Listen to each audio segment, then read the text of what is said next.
नमस्कार दोस्तों, हम फिर से लेकर आ चुके हैं आप लोगों के लिए सुबह की सभी ताजा और बड़ी खबरें।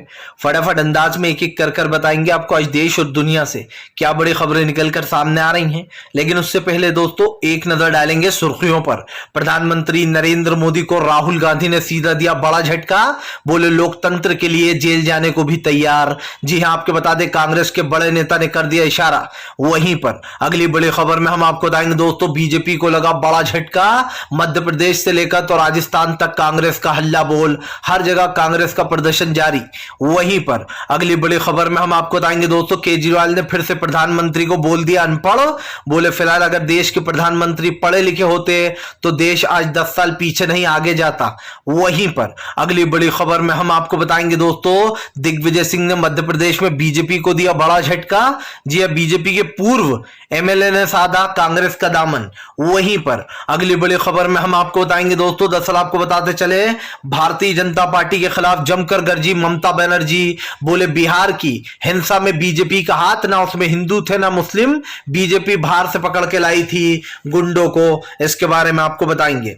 वहीं पर अगली बड़ी खबर में हम आपको बताएंगे दोस्तों 2024 के मिशन पर निकले राहुल गांधी। जेल से सड़क तक राहुल गांधी का होगा जोरदार आक्रमण। जी हां, बीजेपी को चारों खाने कर देंगे चित।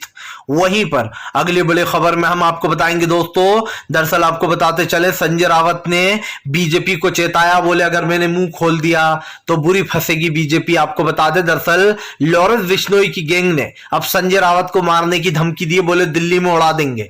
वहीं पर अगली बड़ी खबर में हम आपको बताएंगे दोस्तों, दरअसल आपको बताते चले भारतीय जनता पार्टी के ऊपर गरजे संजय सिंह।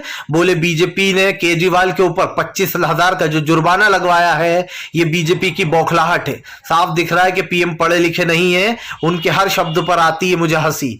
वहीं पर अगली बड़ी खबर में हम आपको बताएंगे मल्लिकार्जुन खड़गे ने बीजेपी पर साधा निशाना। बोले राहुल गांधी लोकतंत्र के लिए लड़ रहे हैं, ये लोकतंत्र की लड़ाई है सच और झूठ की। तो सारी खबरें, तमाम खबरें फटाफट अंदाज में देंगे, एक एक कर देंगे। फिलहाल फिर चलिए बढ़ते हैं सबसे पहली और सबसे बड़ी खबर की ओर। दरअसल दोस्तों आपको बताते चले राहुल गांधी जेल जाने के लिए हुए तैयार। संसद से सड़क तक होगा राहुल गांधी का हल्ला बोल। आपको बताते चले दोस्तों राहुल गांधी ने तय कर लिया है कि वो जेल जाएंगे। आपको बता दें कांग्रेस के बड़े नेता ने इशारा दे दिया कि राहुल गांधी रुकने वाले नहीं है, ना ही वो बेल के लिए अपील कर रहा है। आपको बताते चले राहुल की अपील न करने से बीजेपी परेशान है। बीजेपी को राहुल गांधी ने उल्टा फंसा दिया है। जाहिर सी बात है अगर किसी एक नेता पर एक ऐसी चीज करने पर आरोप लग जाए या उसको सजा सुना दी जाए जिसमें उसने कुछ गुनाह किया ही नहीं है या फिर उसने कुछ क्राइम किया ही नहीं है, तो दोस्तों सवाल तो उठेंगे ही। जाहिर सी बात है दोस्तों, जब देश आजाद होने वाला था तब भी कुछ ऐसे फैसले लिए गए थे भारत की तरफ से जिससे कि उन माफी मांगने वालों को बहुत दुखता होगा। जैसे कि गोडसे और सावरकर दोस्तों, इन लोगों का देश की आजादी में कोई लेना देना नहीं था। लेकिन बात सिर्फ इतनी सी नहीं है, राहुल गांधी के लिए सड़कों पर लोग उतर रहे हैं, घर खाली कर रहे हैं। आप समझिए ये कोई छोटी मोटी बात नहीं है। राहुल गांधी ने साफ कह दिया कि वो लोकतंत्र के लिए जेल भी जाएंगे। इतना बड़ा बयान अगर कोई राजनेता दे दे दोस्तों तो फिर अपने आप में ही एक बड़ी बात हो जाती है। सबसे बड़ी बात यह है कि राहुल गांधी का जो बैकग्राउंड है दोस्तों वो विदाउट क्रिमिनल है। उनके बैकग्राउंड में कोई क्रिमिनल नहीं है। आप देखिए कि राहुल गांधी ने आज तक कोई ऐसी चीज नहीं की, ऐसा कोई बयान नहीं दिया। आप मुझे उठाकर बता दीजिए जिसमें राहुल गांधी ने अपशब्दों का यूज किया हो या फिर राहुल गांधी ने किसी से तू तड़ाक से बात की हो। जैसे कि मैं देखता रहता हूं हमेशा बीजेपी के बड़े बड़े दिग्गज नेता अजीब और गरीब बयानबाजियां करते हैं, अजीब सवाल पूछते हैं। यहां तक कि राहुल गांधी का बाप कौन है ये तक पूछ लेते हैं, तब भी वो लोग खुलेआम घूम रहे हैं। लेकिन राहुल गांधी ने जरा सा ये कह दिया, उन्होंने ये नहीं कहा कि तमाम मोदी नाम वाले चोर हैं, उन्होंने ये कहा कि ये मोदी नाम वाले ही पैसा लेकर क्यों भागते हैं। ये सवाल उनका था, सिंपल सा सवाल था। लेकिन जाहिर सी बात है जो कोर्ट ने फैसला दिया उसकी निंदा भी करना चाहिए। भाई कोर्ट में जो बैठे हुए हैं जज वो इंसान ही है, कोई वो तो है नहीं दोस्तों फरिश्ता जो बिल्कुल सही डिसीजन दे देंगे। फिलहाल चलिए बढ़ते हैं एक और अगली बिग ब्रेकिंग की तरफ। बता दोस्तों अगली जो बड़ी खबर निकल कर आ रही है आपको बताते चले दोस्तों केजरीवाल ने फिर से पीएम को बोला अनपढ़। बोले फिलहाल अगर आज देश का पीएम पढ़ा लिखा होता तो ये हालत देश की नहीं होती। आपको बता दें दोस्तों 25,000 का जुर्माना ठुकने के बाद भी अरविंद केजरीवाल के तेवर नहीं बदल रहे हैं। आपको बताता चलूं दोस्तों 2 दिन पहले 25,000 रुपए का जुर्माना ठोक दिया गया था अरविंद केजरीवाल पर, और ये जुर्माना लगाया था गुजरात के हाई कोर्ट ने। बात सिर्फ इतनी सी नहीं है, अरविंद केजरीवाल ने सिर्फ ये कहा था कि पीएम अपनी डिग्री क्यों नहीं दिखाते, उनकी डिग्री क्या है। और जाहिर सी बात है दोस्तों, जब देश का पीएम ही पढ़ा लिखा नहीं होगा, जब साइन करना, किस फाइल पर क्या साइन करना है, क्या लिखा है उस फाइल में, ये नहीं पता होगा, कोई भी बाबू आएगा और केजरीवाल ने कहा कि साइन करा कर ले जाएगा। आपको बता दें, केजरीवाल ने कहा कि हम अपने सवाल पूछना बंद नहीं कर सकते हैं, हम बिल्कुल सच बोलना है। पीएम नरेंद्र मोदी ने कई बार ऐसी ऐसी बातें बोली हैं जिसको सुनकर स्कूल के बच्चे मुंह दबाकर हंस रहे थे। उन्होंने कहा था कि ग्लोबल वार्मिंग कुछ नहीं होती है, ग्लोबल वार्मिंग वगैरह ये सब बेकार की बात है। आप समझिए दोस्तों, जिस ग्लोबल वार्मिंग पे इतने देश काम कर रहे हैं, इतनी मेहनत से कर रहे हैं, पीएम कहते हैं कि ये कुछ होता ही नहीं है। वाह भाई, पीएम ने तो वैसे ये भी कहा था कि जो पढ़ाई वढ़ाई की है, ज्यादा मैंने पढ़ाई नहीं की है, पढ़ाई से कुछ नहीं होता है। यानी कि प्रधानमंत्री का तो ये भी कहना था कि पढ़ाई करो या ना करो, इससे कोई फर्क नहीं पड़ता है। आपको बता दें, अरविंद केजरीवाल यहीं नहीं रुके। केजरीवाल ने कहा कि फिलहाल मेरे ऊपर जो जुर्माना लगाया गया है, मुझे उससे दिक्कत नहीं है। मुझे दिक्कत ये है कि जो चीज मैंने पूछी थी वो जुर्माना लगाने लायक नहीं थी। जाहिर सी बात है दोस्तों, देश में हो क्या रहा है, कोई राहुल गांधी को सजा सुना देता है, राहुल गांधी बोलते हैं कि अरे ये मोदी सरनेम वाले ही पैसे लेके क्यों भाग जाते हैं। तो कोई जो है दोस्तों डिग्री मांग लेता है तो उस पर जुर्माना लग जाता है कोर्ट का 25,000। अदालतें खुद ही तो अपना मजाक बनवा रही हैं दोस्तों, आप समझिए, फिर अदालतों पर सवाल क्यों ना उठे। मैंने देखा कि एक बार कुणाल कामरा ने सुप्रीम कोर्ट पर भगवा झंडा लगा दिया, भगवा रंग से उसको पोत दिया। सुप्रीम कोर्ट कहने लगा कि ये हमारी आलोचना, इसको बर्दाश्त नहीं करेंगे, इस तरीके को ट्वीट करना बंद करें। कुणाल कामरा ने बड़ी अच्छी बात लिखी कि अगर आपको हमारे ट्वीट से दिक्कत है तो आप हमारे ट्वीट देखना बंद कर दीजिए।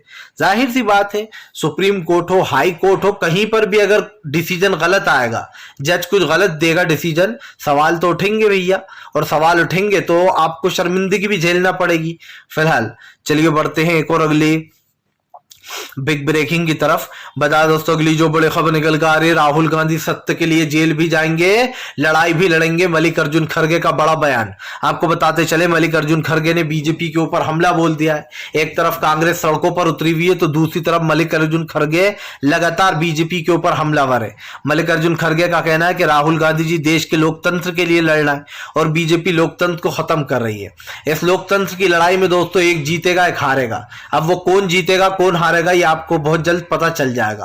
दोस्तों, जब भी सच और झूठ की लड़ाई होती है, पहले पहले तो झूठ बहुत जीतता है, बहुत आगे जाता है, लेकिन दोस्तों जब वो ऊपर से गिरता है तो वो खत्म हो जाता है। कहते हैं ना दोस्तों कि जब ऊपर से इंसान गिरता है, उड़ने लगता है, तब उसको ऊपर से गिरने पर पता चलता है कि उसने क्या गलतियां की थी।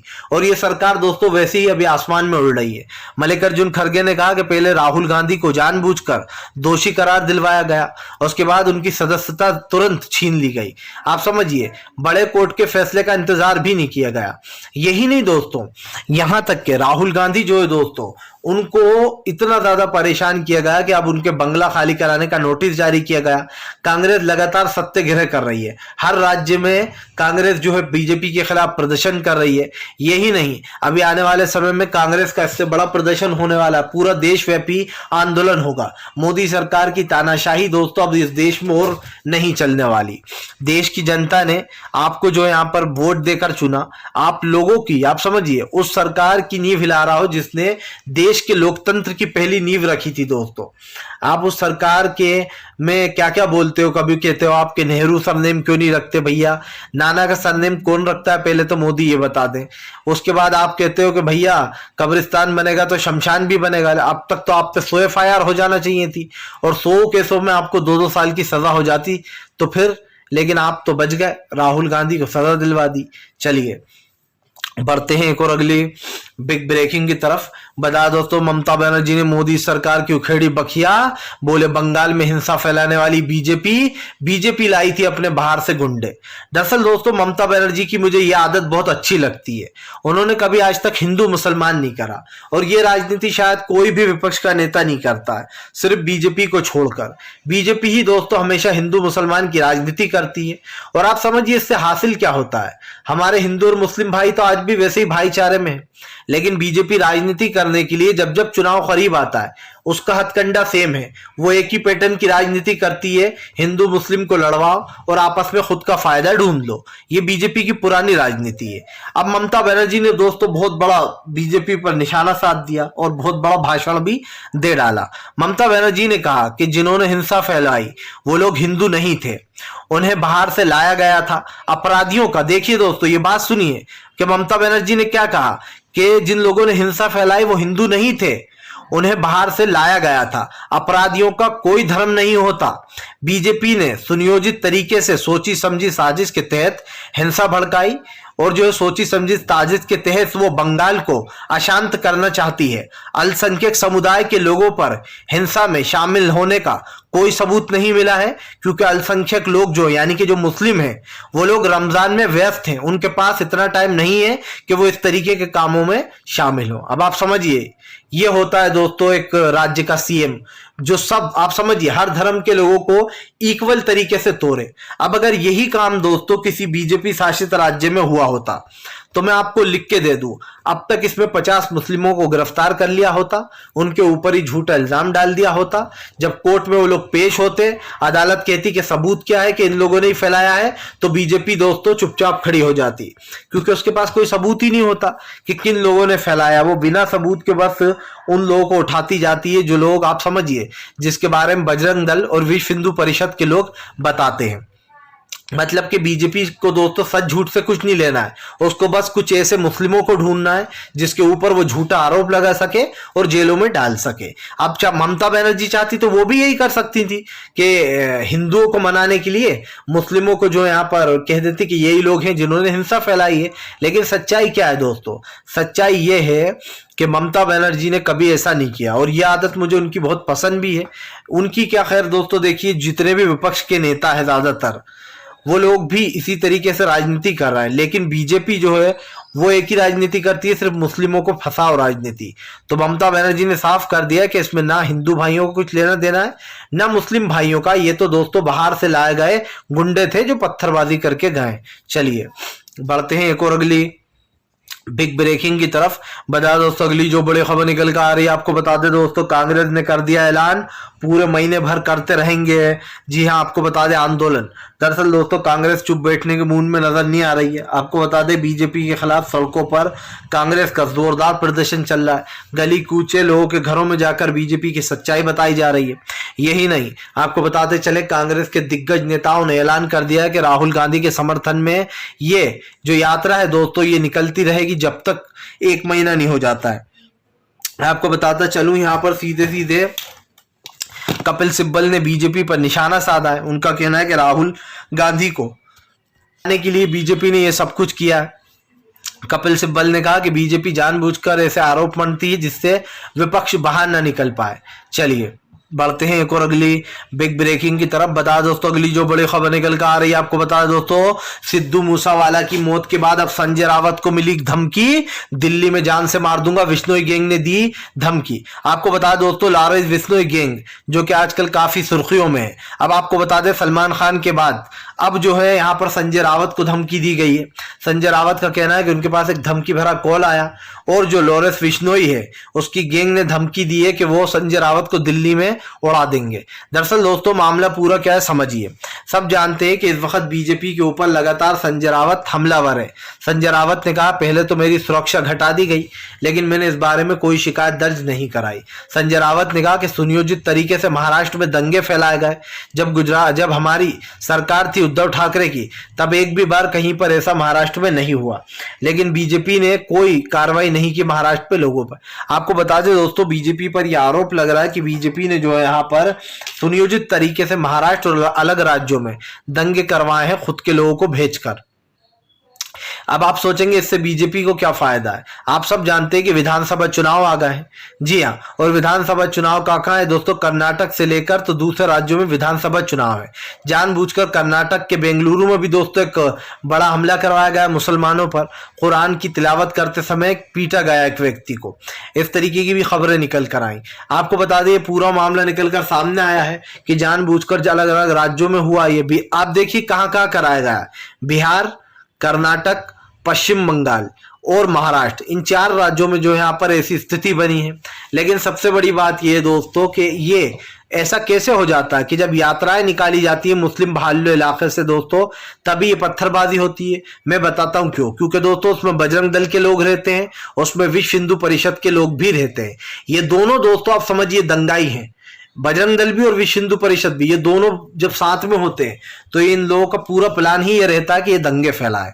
अब आपको बता दें संजय रावत को जो धमकी मिली है, इसको भी कहीं ना कहीं उसी चीज से जोड़कर देखा जा रहा है कि लॉरेंस बिश्नोई गैंग ने संजय रावत को धमकी क्यों दी है। संजय रावत ने कहा कि मेरी सुरक्षा कम कर दी, मैंने आज तक कुछ नहीं कहा। लेकिन एकनाथ शिंदे का जो बेटा है वो लगातार मेरे को धमकियां दिलवा रहा है गुंडे मवालियों से। आप समझिए दोस्तों, एक सीएम का बेटा संजय रावत को लगातार धमकियां दिलवा रहा है। ये तो हालत है फिलहाल। चलिए बढ़ते हैं एक और अगली बिग ब्रेकिंग की तरफ। बता दोस्तों अगली जो बड़ी खबर निकल कर आ रही, बीजेपी का एमएलए दोस्तों रंगे हाथ पकड़ा गया, वोटरों को बांट रहा था पैसे, हो गया एक्शन।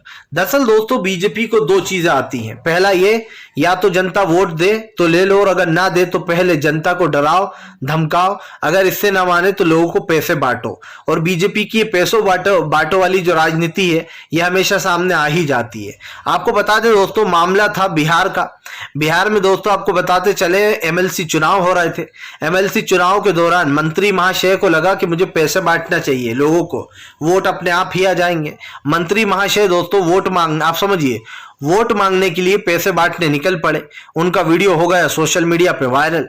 आपको बता दें दोस्तों बीजेपी का ये नेता जीवन कुमार के लिए वोट मांग रहा था और इसका नाम है दोस्तों प्रेम प्रकाश चिंटू। जी हाँ, जो नोट बांट रहा था उसका नाम है प्रेम प्रकाश चिंटू, और जिसके लिए दोस्तों ये पैसे बांट रहा था मतलब जो खड़ा हुआ है उसका नाम है दोस्तों जीवन कुमार।